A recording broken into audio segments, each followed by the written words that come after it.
প্রচন্ড গরম, আমরা সবাই সেই গরমের সঙ্গে প্রতিদিন লড়াইয়ে রয়েছি।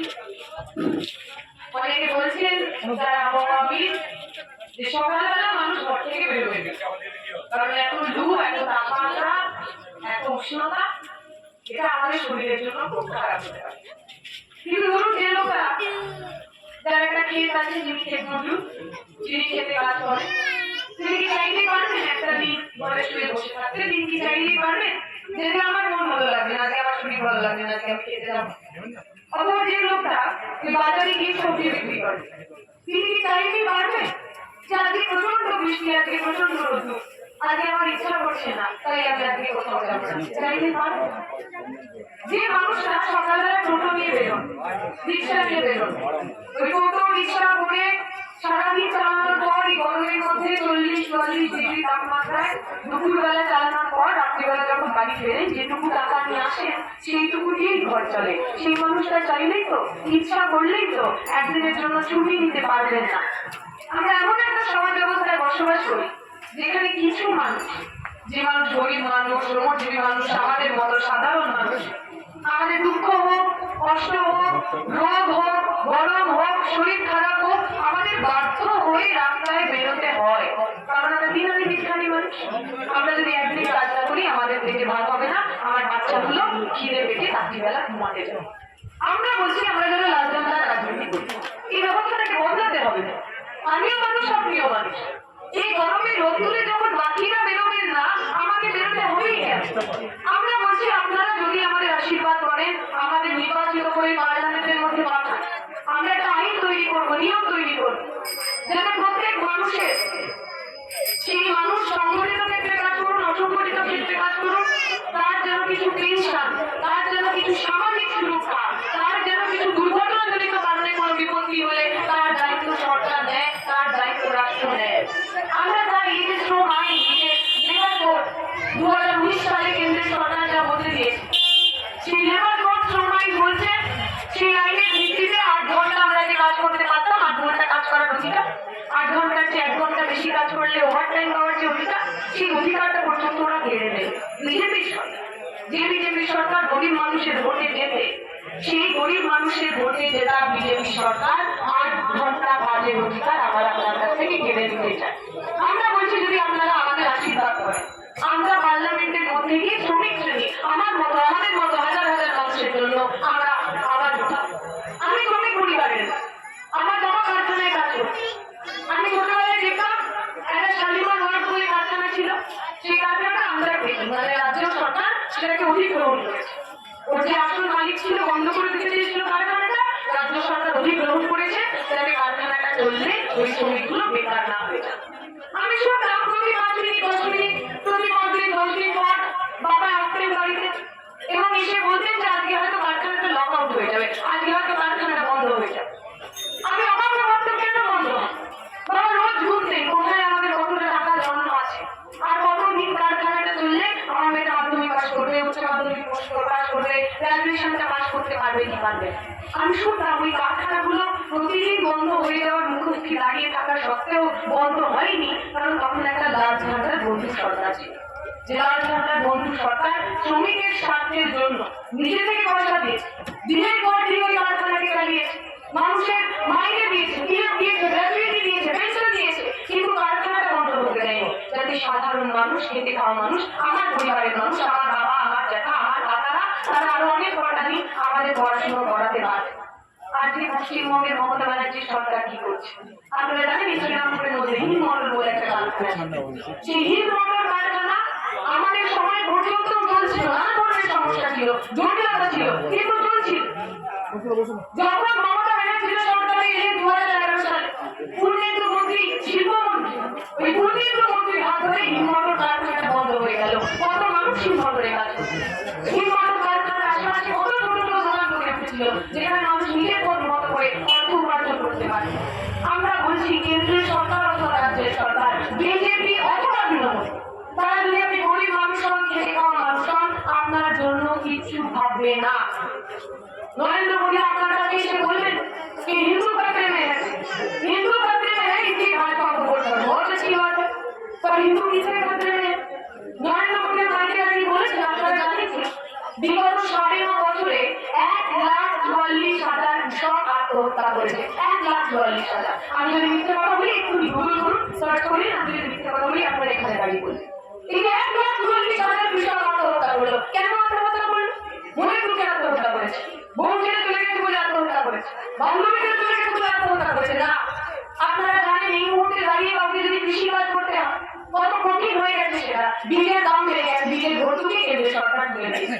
সারের দাম বেড়ে গেছে, সারের ভর্তুকি কেন্দ্রের সরকার তুলে দিয়েছে। অতএব আপনাকে যদি চাষবাস করতে হয় সরকারের কাছ থেকে ঋণ নিতে হবে, কৃষি ঋণ, লোন নিতে হবে। কত টাকা সেই লোন? 10,000, 20,000, 30,000, 40,000, ম্যাক্সিমাম 1,00,000। তারপরে কি হয় আপনারা জানেন, এই এলাকার মানুষ জানে যদি অকাল বৃষ্টি হয় তাহলে আমার মাঠের আলু মাঠেই নষ্ট হয়ে যায়। যে লোন নিয়ে, যে টাকা নিয়ে ওই আলুগুলো ফলালাম সেই আলু বিক্রি করে টাকা ফেরত দেওয়ার মতো অবস্থা আমার আর থাকে না। এই ভারতের বিভিন্ন জায়গায়, মহারাষ্ট্রের বিভিন্ন জায়গায় এমন আছে যেখানে সারা বছর খরা চলে, মানুষ লোন নেয়, ফসল ফলায়, ফসল তুলতে তুলতে ফসল মাটি শুকিয়ে দেয়, ফলে ফসল আর বিক্রি করতে পারে না। সেই কৃষকরা বলেছিল কেন্দ্রের সরকার যে আমার এই যে কৃষি মাফ করে দিন, আমার কাছে টাকা নেই, আমি আমার জমি কেটে দিয়েছি, সব কেটে দিয়েছি, এখন আমার কৃষি আমি মেটাতে পারি। এভাবে চলতে থাকে আমার বাড়ির লোকগুলো খেতে পারবে না।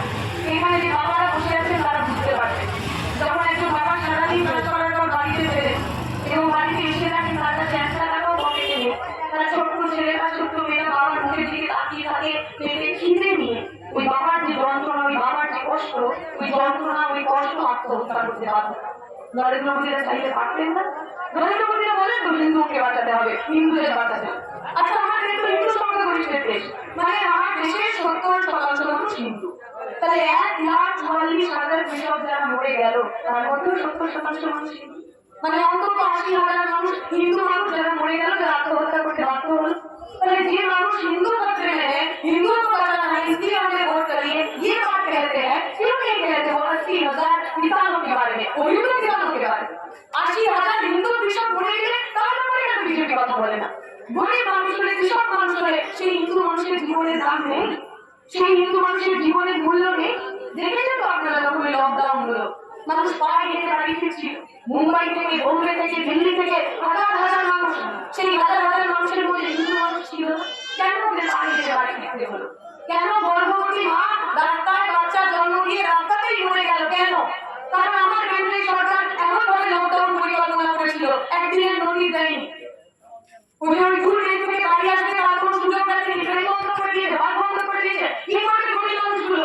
শুনেছেন আপনারা, গল্প শুনেছেন, টিভিতে করেছেন, খবরের কাগজে দেখেছেন, ওই যখন ট্রেন লাইন ধরে হাঁটছিল 15 জনের পরিবাররা, ওরা জানে ট্রেন আর চলছে না, অতএব ট্রেন লাইন ধরে হাঁটতে হাঁটতে নিশ্চয়ই আমরা গ্রামে একদিন পৌঁছে যাবো। 12 ঘন্টা 14 ঘন্টা টানা হেঁটেছে, হাঁটতে হাঁটতে একটা সময় ক্লান্ত হয়ে ওই রেল লাইনের পাশেই বসে পড়েছে।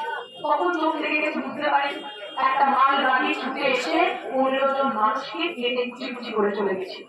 ওদের সঙ্গে যে শুকনো রুটি করেছিল সেই শুকনো রুটিতে রক্ত মাখা অবস্থায় ট্রেন লাইনের আশেপাশে ঘুরে পড়েছিল। প্রশ্ন করবো না আপনি ধর্মের নামে ভোট চাইবেন, আমাদের ভোট চাইবেন, আর আমার পরিবারের লোকের তো পরিচয় হয়, আমার পরিবারের লোকেরাই তো কাজের জন্য আমার রাজ্য ছেড়ে দূর রেখে যায়। জানেন না আপনারা কিছুদিন আগে ট্রেন দুর্ঘটনা হলো, ওই কটক উড়িষ্যাতে ট্রেন দুর্ঘটনা হয়েছে। আমি সেই সময় উড়িষ্যাতে ছিলাম, ভারতের ছাত্র ফেডারেশনের দায়িত্বে। আমি গেছি হাসপাতালে। আপনি যদি হাসপাতালে কান পাতেন খালি বাংলা আর ভোজপুরি ছাড়া অন্য কোনো শব্দ, কোনো আওয়াজ আপনি শুনবেন না। বাংলা থেকে, হাওড়া থেকে, হুগলি থেকে হাজার হাজার মানুষ পরিযায়ী শ্রমিক হয়। কেউ ব্যাঙ্গালোর যাচ্ছে, কেউ বিজয়ওয়াড়া যাচ্ছে, দক্ষিণ ভারতে যাচ্ছে। কেন? কারণ এখানে রোজ 100 টাকা 150 টাকা, ওখানে রোজ 700 টাকা 800 টাকা। আমার ভাবলে এখনো মানে গায়ে কাঁটা দেয়। আমরা কথা বলছি, লোকের সঙ্গে নাম নিচ্ছি, তাদের কোথাও আমরা যোগাযোগ করতে পারি কিনা। একটি ছেলে এসে আমাকে বললো, বর্ধমানের ছেলে, দিদি আমার বাড়ির 5 জন লোক ইত্যাদি ছিল, 4 জনের ডেড বডি আমি পেয়ে গেছি। আমার ছোট্ট ভাই, 10 বছরের ছোট্ট ভাই, তার দেহটা, তার ডেড বডি আমি পাচ্ছি, নেই যে আমার আধার কার্ড, আপনি একটু ছবি তুলে দেবেন। বিভিন্ন মর্গে যাচ্ছে, হাসপাতালে যাচ্ছে, মৃতদেহগুলো উল্টে পাল্টে দেখছি, কোথাও 12 বছরের বাচ্চাটা আছে কিনা। আপনি ভেবে দেখুন, একটা 12 বছরের বাচ্চাকে ওর মায়ের কোল ছেড়ে, ওর বাড়ি ছেড়ে, ওর উঠোন ছেড়ে, ওর স্কুল ছেড়ে কেন ওই উদ্দেশ্যে যেতে হয়? কারণ আমার পশ্চিমবঙ্গের গ্রামের মানুষের জন্য কাজ নেই। আমার পশ্চিমবঙ্গের গ্রামে আপনি যদি খেতে সৎ পথে বাঁচতে চান, আপনার জন্য কোনো পন্থা নেই। 100 দিনের কাজের টাকা কেন্দ্রের সরকার প্রতি বছরে কমিয়ে দিচ্ছে, যা বরাদ্দ ছিল প্রতি বছর টাকা যার টাকা মানুষের রাজ্যের তৃণমূল সরকার সেটা লুটে ফুটে খেয়ে নিচ্ছে। 100 দিনের কাজ করছে একজন, জব কার্ডে নাম আরেকজন। 100 দিনের কাজ করছে একজন, টাকা পাচ্ছে আরেকজন। 100 দিনের কাজ করছে গরিব মানুষের রোজগারের মধ্যে, আর তার টাকাটা তৃণমূল সদস্য যার তলাবাড়ি 5 তলা বাড়ি 6 তলা করার জন্য ব্যবহার করছে। প্রশ্ন করবো না আমরা, যারা আমাদের কাছ থেকে আমার ভোটগুলো নিয়ে যায়, যারা আমার কাছ থেকে আমার ভোটে আমার ট্যাক্সের টাকায় নেতা মন্ত্রী এমএলএ এমপি হয়, তাদের কলার ধরে আমরা জিজ্ঞেস করবো না আমার জন্য তুমি কি করেছো, আমাদের জন্য তুমি কি করেছো? অনেকে বলছেন মমতা ব্যানার্জি টাকা দিচ্ছে, লক্ষ্মীর ভান্ডার দিচ্ছে, 100 টাকা 1000 টাকা দিচ্ছে, 1200 টাকা দিচ্ছে, খুব ভালো কথা। মমতা ব্যানার্জি 500 টাকা বাড়িয়ে 1000 টাকা করলেন, আর যে তপশিলি মানুষরা 1000 টাকা পেলেন সেইটাকে বাড়িয়ে 1200 টাকা করলেন। আমরা জানি এই মিথ্যে কথা না, আমি জানি বলে বলছি না। এই দেশের মধ্যে যে মানুষ গরিব তার 90% মানুষ তপশিলি মানুষ, এসসি এসটি ওবিসি মানুষ।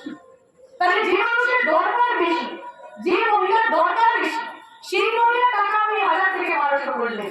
আর যে মানুষ সচ্ছল, যার হয়তো 1000 টাকাটা না হলেও চলবে, 1000 টাকা হলে একটু দোকানে যাবেন, একটু কেনাকাটা করবেন, কিন্তু না খেয়ে মরবেন না, সেই লোকগুলো সেই মহিলাগুলো টাকা 500 থেকে 1000 করলে প্রশ্ন করবেন না?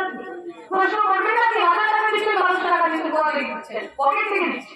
মমতা ব্যানার্জি কালীঘাটে গাছ লাগিয়েছে, টাকার গাছ, এদিকে কৃষি দাঁড়ায়, ওদিকে বাইকও দাঁড়ায়, দুজনে দাঁড়ায়, সকালবেলা টাকা পড়ে, সেই টাকাগুলো আপনার লক্ষ্মীর ভান্ডার দিচ্ছে না তো? লক্ষ্মীর ভান্ডারের টাকা আমার আপনার টাকা, ট্যাক্সের টাকা।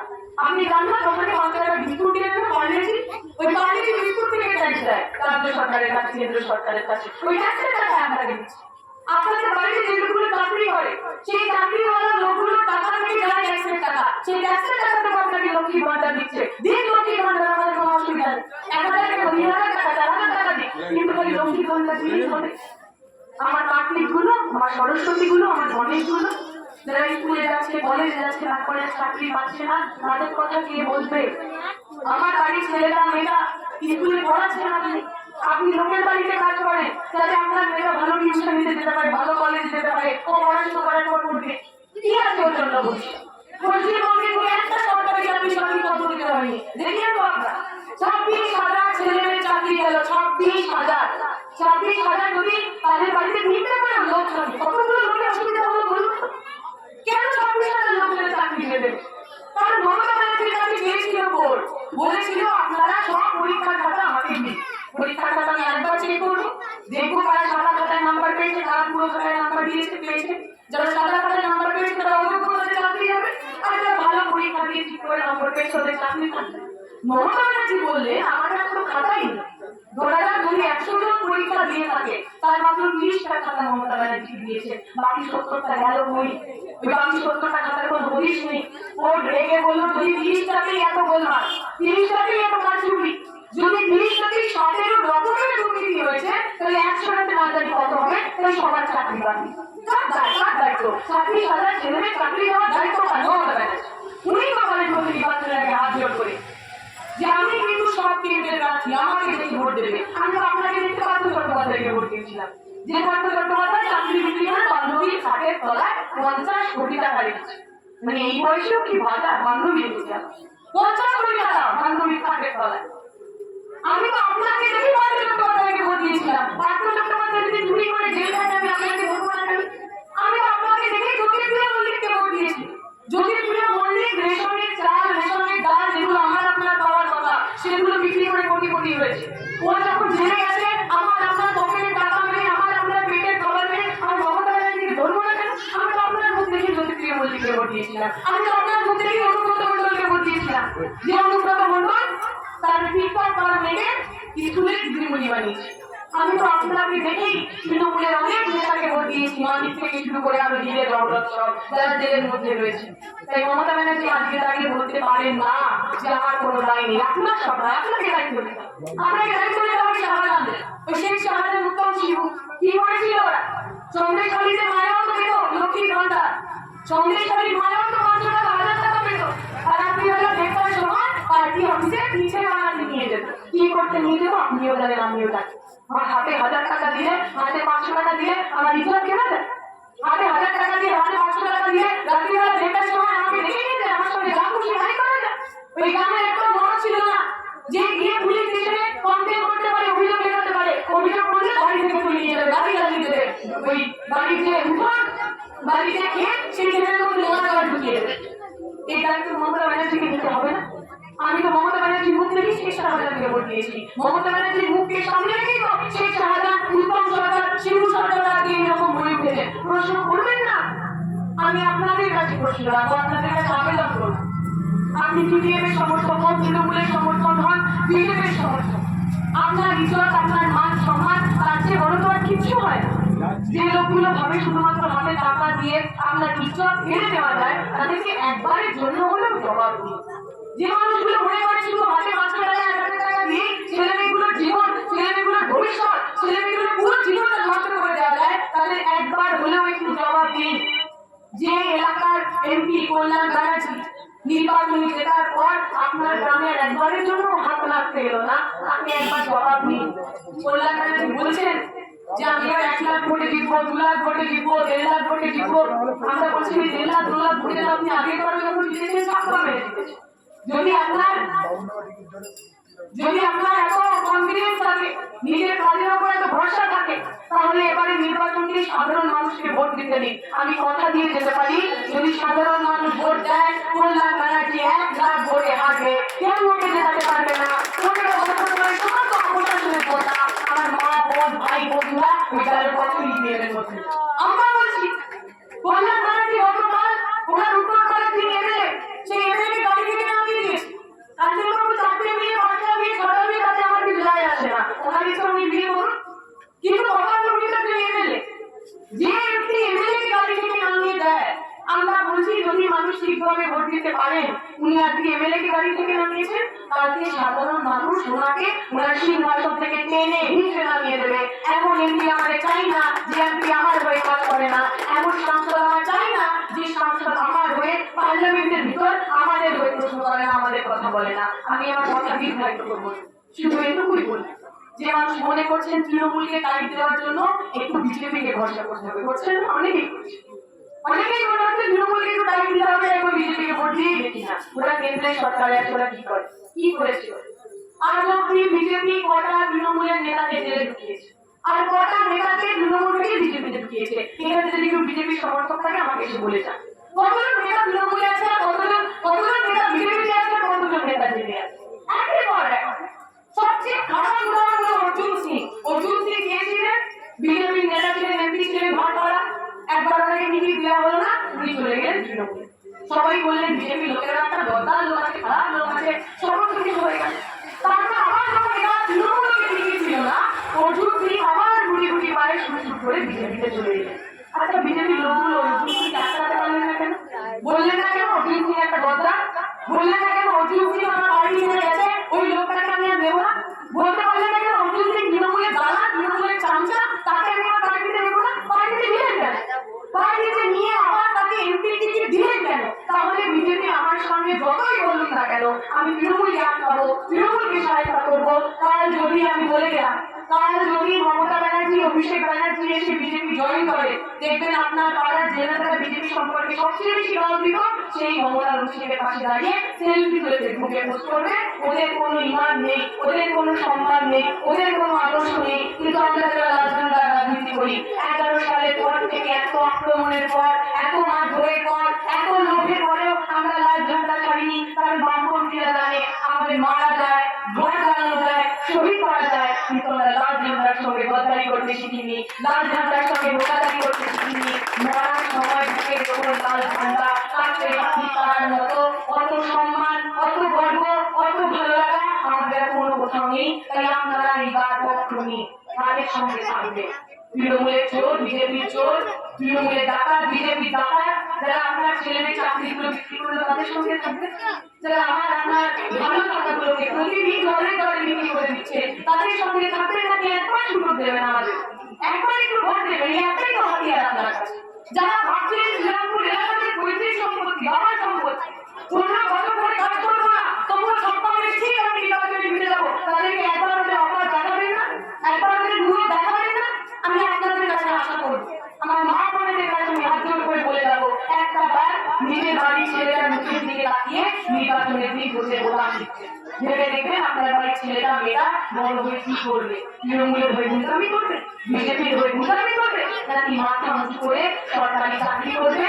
যদি চান ওরা বড় হোক ভালো হোক মাথা উঁচু করে নিজের কাজ নিজে করুক, তাহলে আগামী 20শে মে এই লাল ঝান্ডা হাতে হাত ধরে দাঁড়াতে ভোট করবেন। আমি কথা দিয়ে গেলাম, যদি আমরা কোথাও কাজে গন্ডগোল করি 5 বছর পর আপনারা আবার সুযোগ পাবেন, 2026-এর বিধানসভা নির্বাচনে আপনারা আবার সুযোগ পাবেন, আপনারা পাল্টে দেবেন, আপনারা উল্টে দেবেন। আমার মায়েরা যখন রুটি করে দেখবেন রুটির একটা